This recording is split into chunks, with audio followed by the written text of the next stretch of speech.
네, 은혜로운 찬양 감사드립니다. 먼저 앞뒤 좌우 분들과 한번 인사해 보실까요? 참 잘 오셨습니다. 함께 인사하겠습니다. 네, 한 번 더 인사하실 때 11월 마지막 수요일 큰 은혜 받으시기 바랍니다. 우리 함께 인사 나누겠습니다.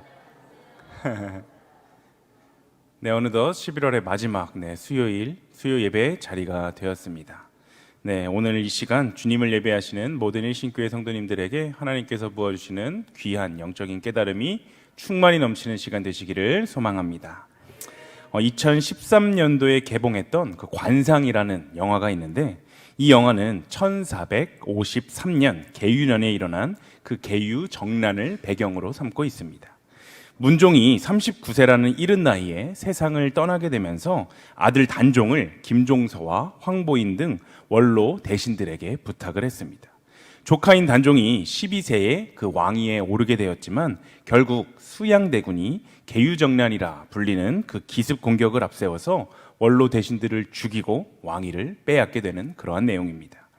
그런데 이 수양대군의 계유정난을 배경으로 삼았던 그 드라마나 영화들은 이 전에도 몇 차례가 있었는데, 이 영화 관상이 특별했던 것은 허구의 인물인 관상가를 이 역사의 내용에 끼워 넣었다는 것입니다.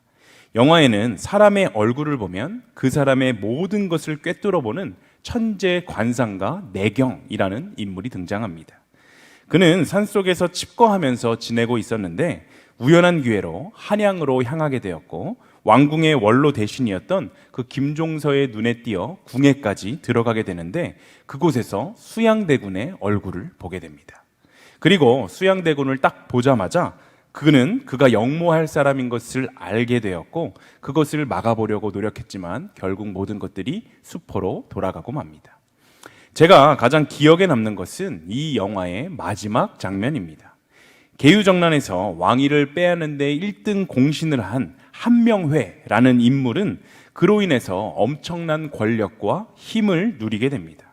그런데 그는 조용히 낙향에서 지내고 있는 그 관상가 내경에게 찾아가서 자신의 관상을 보면서 내 관상이 어떠한가 라고 물어보게 되는데, 그랬더니 그 내경이 이렇게 대답합니다. 당신은 목이 잘릴 팔자입니다.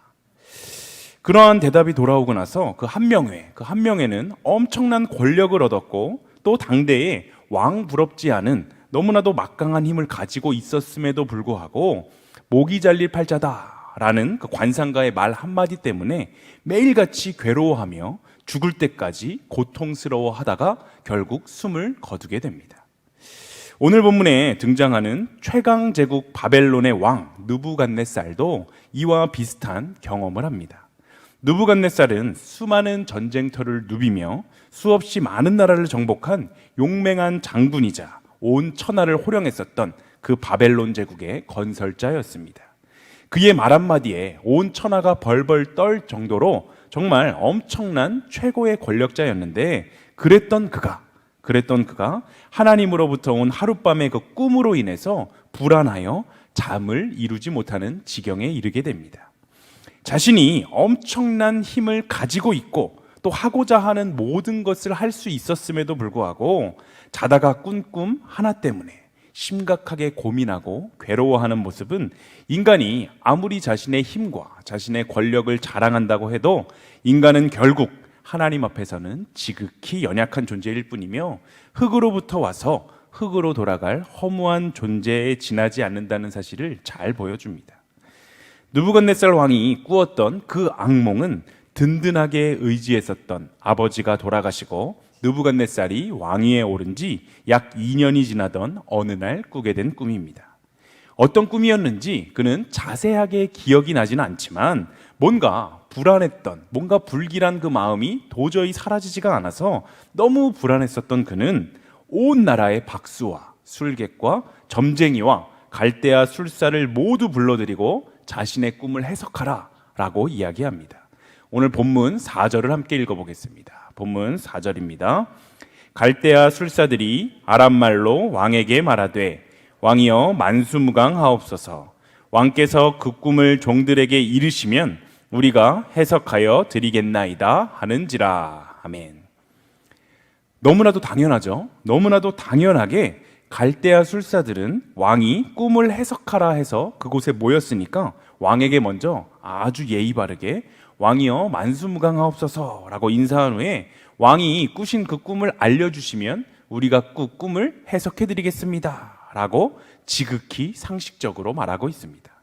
이러한 상식적인 요청에 왕이 과연 뭐라고 했을까요? 우리가 5절을 함께 읽어보겠습니다. 5절입니다. 왕이 갈대아인들에게 대답하여 이르되 내가 명령을 내렸나니 너희가 만일 꿈과 그 해석을 내게 알게 하지 아니하면 너희 몸을 쪼갤 것이며 너희의 집을 거름더미로 만들 것이요. 아멘.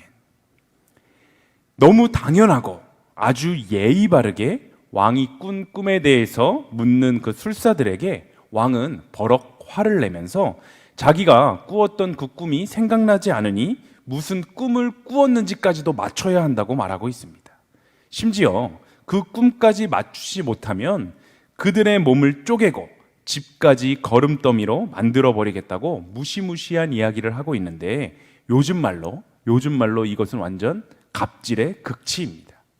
꿈을 해몽하는 일이야 점쟁이들과 술사들이 자신들이 당연히 해야 하는 업무이고 여지껏 해왔었던 업무이기 때문에 잘 할 수 있었겠지만 다른 사람이 꾼 꿈까지 그들이 어떻게 맞출 수 있었겠습니까?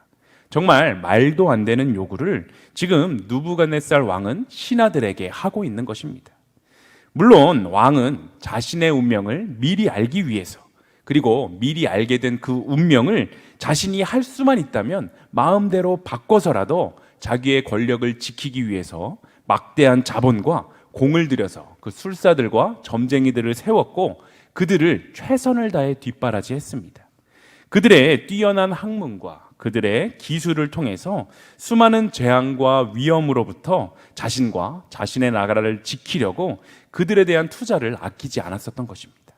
그런데 아무리 그렇다고 해도 꿈을 이야기도 해주지 않고 꿈을 해몽하지 못하면 죽이겠다라고 말하는 것은 정말 말도 안 되는 일이긴 하지만 지금 신하들에게는 그 문제가 말이 되냐 말이 되지 않냐가 중요한 것이 아니라 당장 나의 목숨이 달려 있었기 때문에 그 일은 반드시 해결해야 하는 문제가 되어버렸습니다. 하지만 당연히 왕이 키운 그 점성가와 술사들에게는 애초부터 왕의 이 문제를 해결할 수 있는 능력이 없었습니다. 단지 그들이 할 수 있는 일은 꿈도 말하지 않고 해몽을 요구하는 지금 이 상황이 말이 안 된다. 꿈이라도 말해달라 라고 왕을 설득하는 것뿐이었기 때문에 계속하여 설득하고 요청을 하지만 그러한 설득은 왕의 분노 앞에서 아무런 힘도 발휘할 수가 없었습니다. 아마 느부갓네살 왕도 자기가 얼마나 지금 무모한 요구를 하고 있는지 알고 있었을지도 모릅니다. 그렇지만 너무나 불안한 마음, 그 불안했던 마음을 자기 스스로 해소할 수 없었기 때문에 불안과 두려움이 그를 미치게 만들어서 이런 무모한 요구를 하고 있을 뿐이었는데 그가 엄청난 권력을 지녔던 왕이었으니까 이렇게 말도 안 되는 요구를 해도 많은 사람들이 피해를 보고 많은 사람들이 해결하기 위해 노력을 할 수밖에 없었던 것입니다. 결국 이성을 상실하고 미쳐버린 왕은 12절에 보면 모든 지혜자를 죽이라고 명령을 내립니다. 왕이 최고의 음식으로 대접을 하고 또 최고의 공부를 할 수 있도록 온갖 특혜를 주었음에도 불구하고 지혜자들은 왕의 불안을 없애주지 못했기 때문에 왕은 그들이 죽어 마땅하다라고 생각을 했을 것입니다. 그런데 문제는 바벨론에 있는 이 모든 지혜자들을 죽이라는 이 명령 때문에 나라를 잃고 억울하게 포로가 되어서 타지에서 강제로 열심히 공부를 하고 있던 그 다니엘과 그의 세 친구들의 목숨까지도 덩달아서 위험에 처했다는 것입니다. 대부분의 재앙이 예상하지도 못한 어느 날 갑자기 임하게 되는 것처럼 그냥 자고 일어났더니 3년간 바벨론에 끌려와서 공부했다는 그 이유만으로 갑자기 느부갓네살이 다니엘과 세 친구를 죽이겠다고 달려드는 상황이 돼버린 것입니다.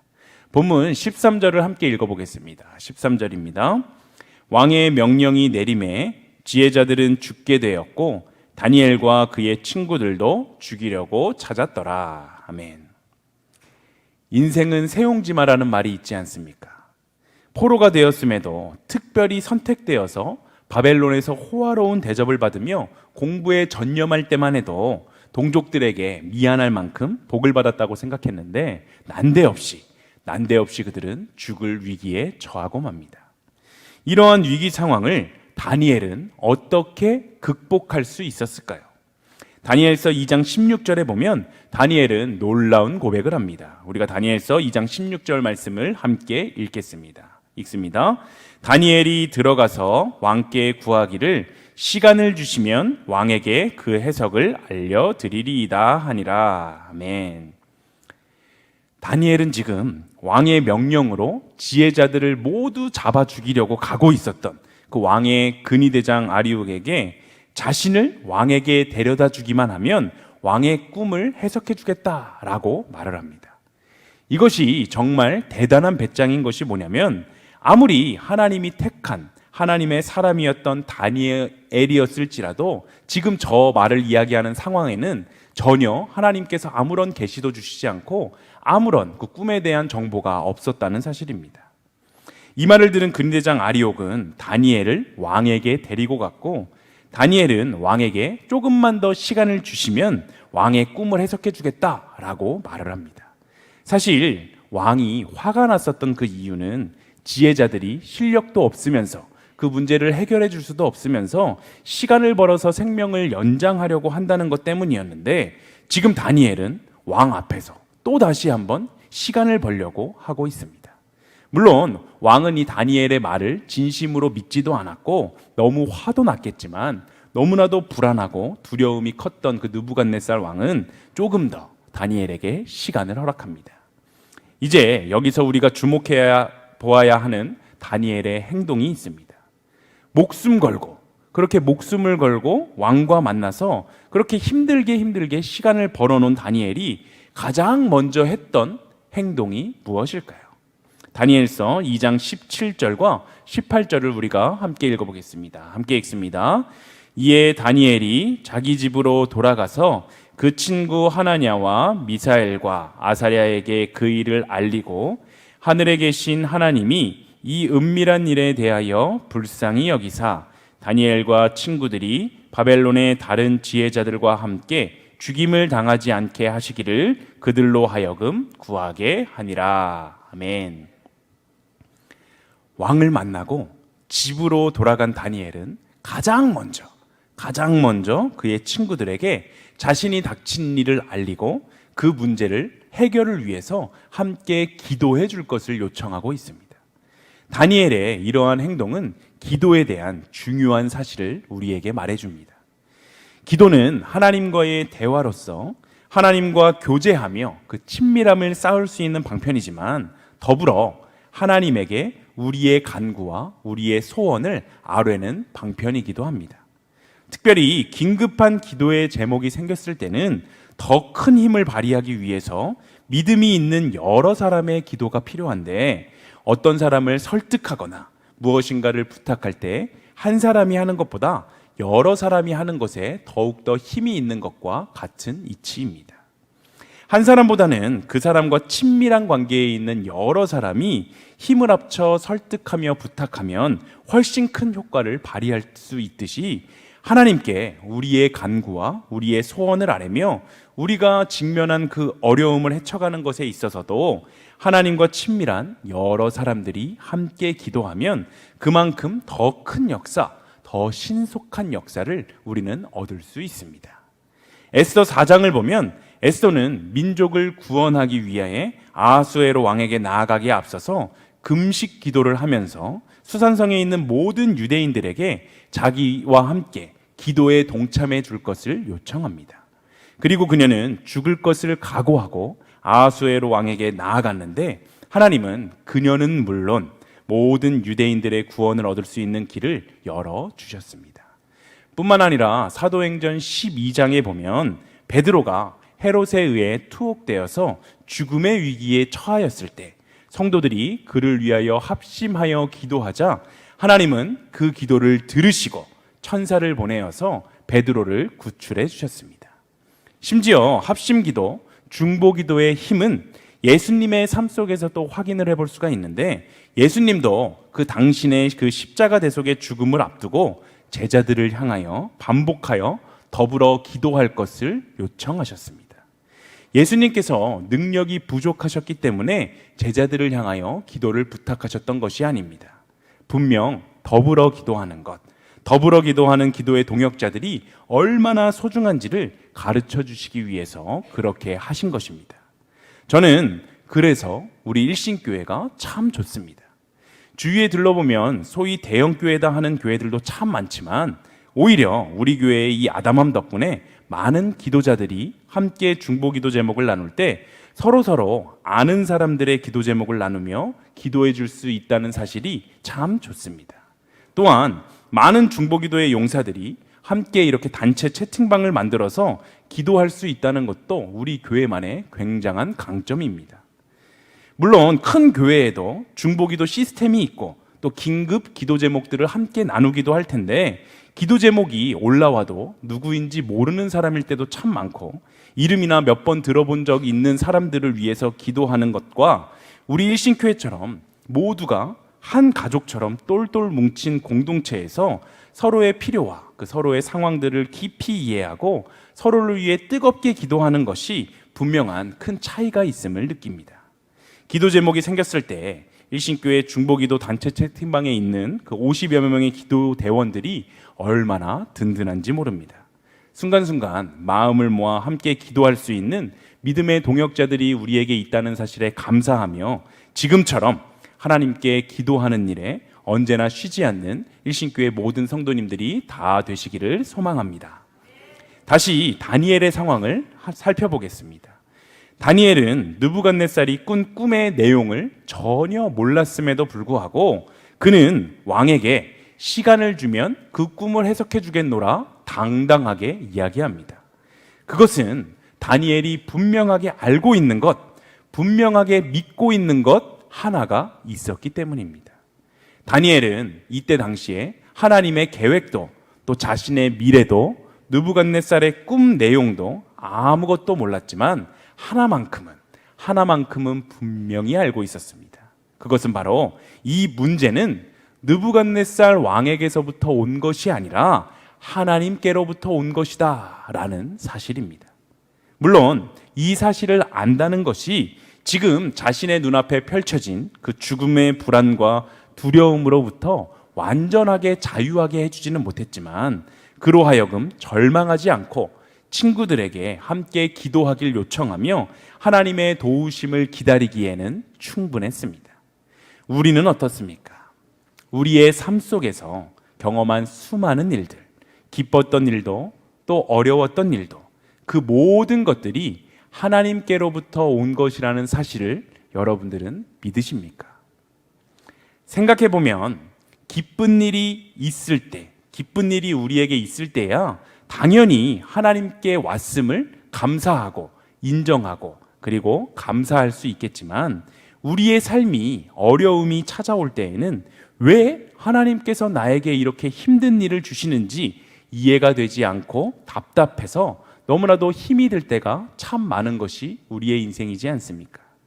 오히려 하나님이 나를 잊어버리신 것 같고 이런 말도 안 되는 고통과 절망의 문제가 하나님께서 허락하신 것이라면 이것은 오히려 하나님께서 나를 버리신 것 같다라는 절망감에 빠질 때도 있지 않으십니까?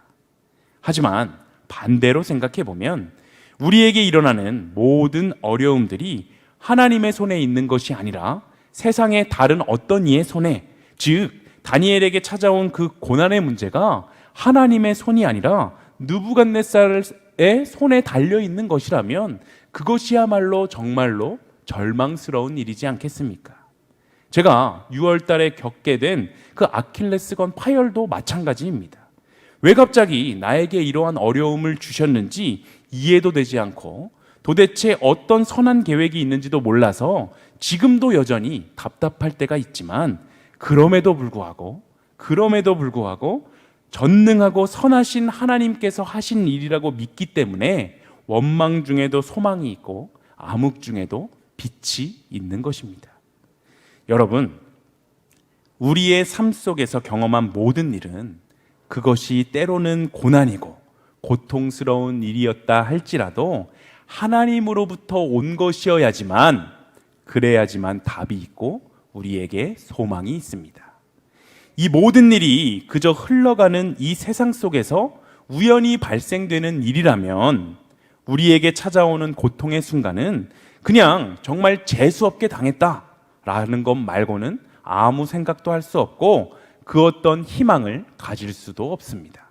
그러나 나의 삶에 찾아왔던 그 위험과 아픔도 다 하나님께서 아시는 일이었고 하나님의 보호 아래에서 이루어진 일이었다면 지금 당장은 왜인지는 알 수 없지만 하나님께서 이 모든 것을 통해 당신의 크신 계획을 이루어가고 계심을 믿으며 힘을 얻을 수가 있습니다. 그리고 언젠가 하나님께서 그 선하신 뜻을 드러내실 날을 바라보며 기뻐할 날을 우리는 소망할 수 있습니다. 다니엘은 느부갓네살의 꿈으로부터 시작되었던 이 죽음의 위기가 느부갓네살에게서부터 온 것이 아니라 하나님께로부터 왔다는 사실을 분명하게 믿었습니다. 그래서 그는 목숨이 위태로웠던 그 상황 속에서 느부갓네살 왕을 찾아가서 그의 생명을 구걸했던 것이 아니라 하나님께 나아가서 자비함을, 하나님께 자비하심을 구할 수가 있었던 것입니다. 여러분, 우리가 반드시 기억해야 하는 것은 우리의 삶에 고난이 찾아올 때 우리가 가장 먼저 해야 하는 것, 우리가 가장 먼저 해야 하는 것이 바로 기도라는 사실입니다. 모든 일이 하나님께로부터 왔다고 믿는다면 우리는 기도하지 않을 수 없습니다. 모든 것은 느부갓네살의 손이 아니라 하나님의 손에 달려있기 때문입니다. 다니엘이 세 친구와 합심하여 하나님께 간구하자 하나님은 밤의 환상으로 다니엘에게 느부갓네살 왕의 그 꿈을 계시하셨고 다니엘은 하나님을 찬송하며 그 은밀한 일을 나타내심에 감사할 수 있었습니다. 다니엘은 스스로의 지혜와 능력으로는 감당할 수 없었던 그 위기의 상황에 직면했을 때 신앙의 동지들과 함께 기도했습니다. 우리 역시 다니엘처럼 의심 없이 합심하여 기도함으로 하나님의 응답을 받아 위기를 극복하고 하나님께 모든 영광과 찬송을 돌릴 수 있어야 합니다. 오늘 말씀의 결론으로 다니엘서 2장 47절을 함께 읽어보겠습니다. 함께 읽습니다. 왕이 대답하여 다니엘에게 이르되 너희 하나님은 참으로 모든 신들의 신이시요 모든 왕의 주제시로다. 내가 능히 이 은밀한 것을 나타내었으니 내 하나님은 또 은밀한 것을 나타내시는 이시로다. 아멘.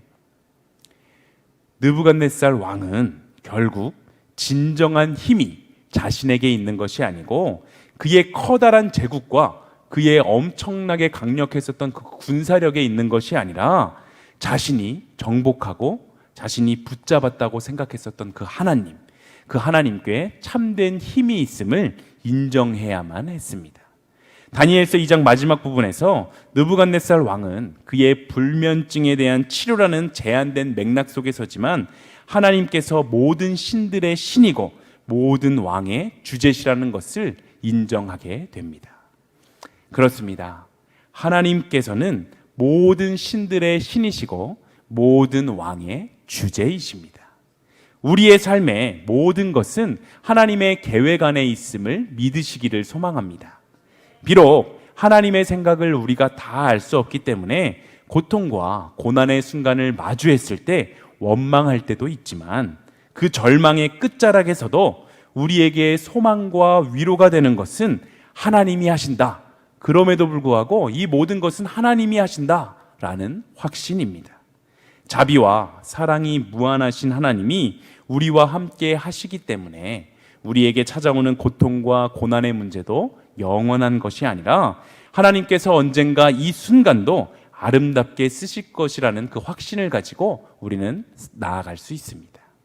이 밤 우리의 모든 삶은 하나님의 계획 안에서 이루어지고 있음을 기억하며 모든 상황 속에서 하나님을 찬양하고 감사하시는 일신교회 모든 성도님들이 다 되시기를 간절히 소망합니다.